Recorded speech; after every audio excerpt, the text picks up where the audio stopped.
Okay, सो ये CSAT 2022 का question है. An identity card has number A B C D E F G, not necessarily in that order, where each letter represent 1 2 4 5 7 8 9. एक identity card है जिसका number 1 2 4 5 7 8 9 digit से बना है, not necessarily this order. तो हमें बेसिकली ऑर्डर फाइंड करना है बेस्ड ऑन द कंडीशन जो यहाँ पे गिवन है, और एंड में ये फाइंड करना है कि which of the following is the possible value for the sum of the middle three digit. मतलब CDE का जो सम है, पॉसिबल सम, वो हमें फाइंड करना है. ठीक है, तो एक एक करके कंडीशंस पढ़ते हैं. तो पहला कंडीशन ये है कि after deleting the first digit from the right the resulting number is divisible by, sorry ये सेकंड कंडीशन है. पहला कंडीशन ये था, हाँ, the number is divisible by 9. तो डिविजिबिलिटी बाय 9 का कंडीशन ये होता है कि सम जो हो वो 9 से डिविजिबल हो. तो अगर हम इसको चेक करेंगे, 9 + 8 17 + 7 24, 24 + 5 29, 29 + 1 30, और 30 + 6 36. हम सम 36 आता है. तो नो मैटर हम किसी भी ऑर्डर में इसको अरेंज करें, वो 9 से डिविजिबल होगा ही. तो फर्स्ट कंडीशन हमारे तो कोई काम का नहीं है. सेकेंड कंडीशन पढ़ते हैं कि after deleting the first digit from the right the resulting number is divisible by 6. तो अगर फर्स्ट डिजिट राइट से डिलीट कर दें, ये लेफ़्ट है ये राइट है, अगर G को हटा दें तो ये नंबर, मतलब G को हटा दिया तो नंबर 6 से डिविजिबल होगा. 6 से डिविजिबल मतलब वो 2 से डिविजिबल होगा और 3 से डिविजिबल होगा.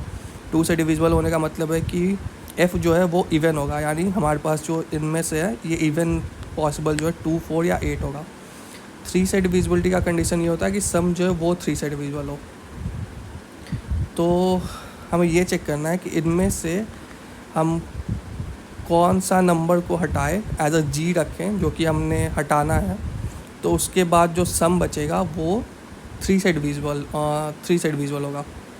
तो एक एक करके हटा के देख लेते हैं. तो अगर G को मान लिया हमने 1 रखते हैं यहाँ पे, ठीक है, G को अगर हमने अज्यूम 1 कर लिया, तो उसको हटाने पे जो समेशन आएगा, टोटल सम 36 था, अगर इसमें से 1 हटा दिया तो 35 आएगा. ये 3 से डिविजिबल नहीं है. वैसे ही अगर बाकी सारे जो भी नंबर्स दिए हुए हैं उनको एक एक करके हटा के देखते जाएं तो सारे सम्स आएंगे और कोई भी 3 से डिविजिबल नहीं है सिवाय 9 के. अगर 9 को इसमें से हम हटा देते हैं तो सम आएगा 27 जो कि 3 से डिविजिबल है. तो इससे हमें ये पता चल गया कि जो नंबर हमने हटाया था वो 9 था, मतलब G जो था वो 9 था. तो एक डिजिट हमारा फिक्स हो गया. और एक और चीज़ फिक्स हो गया कि जो F है, जो कि सेकेंड डिजिट है फ्रॉम राइट, वो 2 4 या 8 होगा. ठीक है, अब थर्ड कंडीशन ये है कि 2 डिजिट जब हम लोग राइट से डिलीट करते हैं तो वो नंबर 5 से डिविजिबल होगा. तो 5 से डिविजिबल का तो सिंपल कंडीशन है कि वो या तो 0 होगा या 5 होगा, और 0 हमारे इस नंबर में गिवन है नहीं, तो 5 ही होगा. तो हमें ये भी पता चल गया कि E जो है वो 5 होगा. ठीक है, अगला कंडीशन ये है कि आफ्टर डिलीटिंग 3 डिजिट को हटाने के बाद जो नंबर है वो 4 से डिविजिबल हो जाएगा. तो E को हटा दिया तो ABCD बचा, ये 4 से डिविजिबल है, मतलब अगेन ये D जो है वो इवन होगा. तो D फिर से 2 4 या 8 होगा. ठीक है, और दूसरा कंडीशन 4 से डिविजिबल ये होने का कि लास्ट 2 डिजिट जो है वो 4 से डिविजिबल हो, मतलब ये दोनों डिजिट 4 से डिविजिबल होने चाहिए. तो इसमें काफ़ी सारे कंडीशंस बन सकते हैं. तो इसको हम अभी स्किप करते हैं और कंडीशंस देखते हैं, अगर उससे कुछ इजी हो जाए तो. तो फिफ्थ कंडीशन ये है कि after deleting 4 digits original number 3 से डिविजिबल हो जाएगा. तो 3 से डिविजिबिलिटी जब हमने एक और डिजिट हटा दिया तो ABC बचता है, और ये 3 से डिविजिबल है. तो 3 से डिविजिबिलिटी का भी यही कंडीशन होता है कि सम जो होता है वो 3 से डिविजिबल हो जाता है. तो अगेन ये जो है इसका समेशन 3 से डिविजिबल होना चाहिए. इसमें भी काफ़ी सारी पॉसिबिलिटीज़ हैं क्योंकि हमारे पास बहुत सारे नंबर्स हैं, तो इससे कंक्लूड करना थोड़ा कुछ मुश्किल है. तो नेक्स्ट कंडीशन देखते हैं.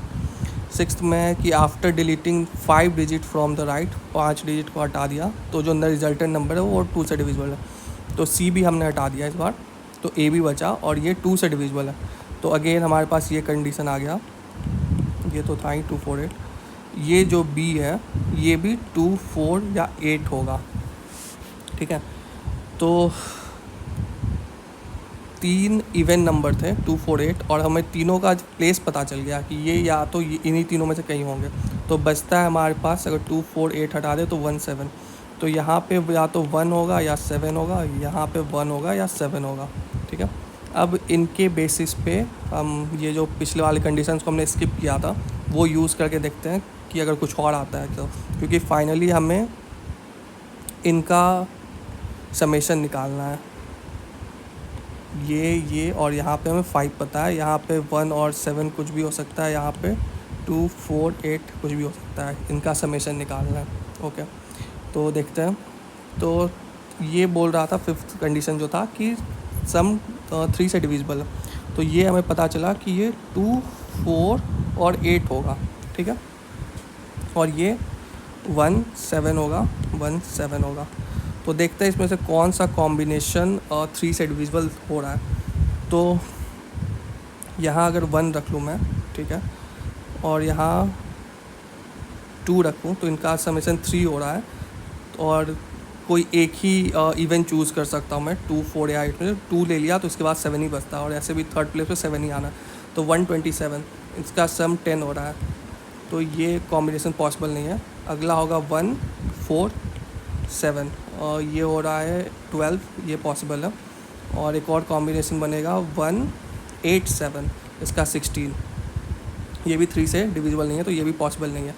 तो हमें ये पता चल गया कि ये जो B है ये 4 होगा मतलब ये प्लेस भी फिक्स हो गया 4।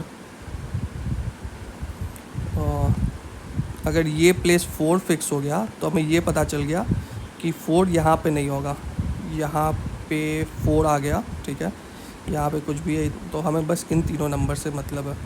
तो अब देखते हैं अगर कुछ पॉसिबल आता है तो इस प्लेस पे 1 या 7 होगा, इस प्लेस पे 2 या 8 होगा, और ये 5 होगा, ये समेशन होगा 8 होगा। दूसरा केस 1 के साथ 8 रख के देख लेते हैं, और यह 5 फिक्स है, तो ये हो जाएगा 8 6 14। अब यहाँ पे 7 2 + 5, ये हो जाएगा 14। 7 8 + 5, ये आ जाएगा 20। तो ये चारों पॉसिबल हैं, मिडिल जो 3 डिजिट है उनके सम। अब ऑप्शन देख लेते हैं एक बार, ऑप्शन में क्या क्या है। ऑप्शन में 8 9 11 12, और हमारे पास है 8 9 11 12 था तो 8 मैच हो रहा है। अगर कोई और ऑप्शन और पॉसिबिलिटीज़ बनते तो हमें और कंडीशन ऊपर जाके चेक करना पड़ता, जो कि हमने स्किप किया था, उससे वो और नैरो डाउन हो जाता पॉसिबिलिटी। बट ऑप्शन हमारा ऑलरेडी यहाँ पे मैच कर रहा है, तो हमें चेक करने की ज़रूरत नहीं है। तो इसका आंसर 8 होगा, कि इसका पॉसिबल सम 8 ही है, तो इसका आंसर ए हो जाएगा।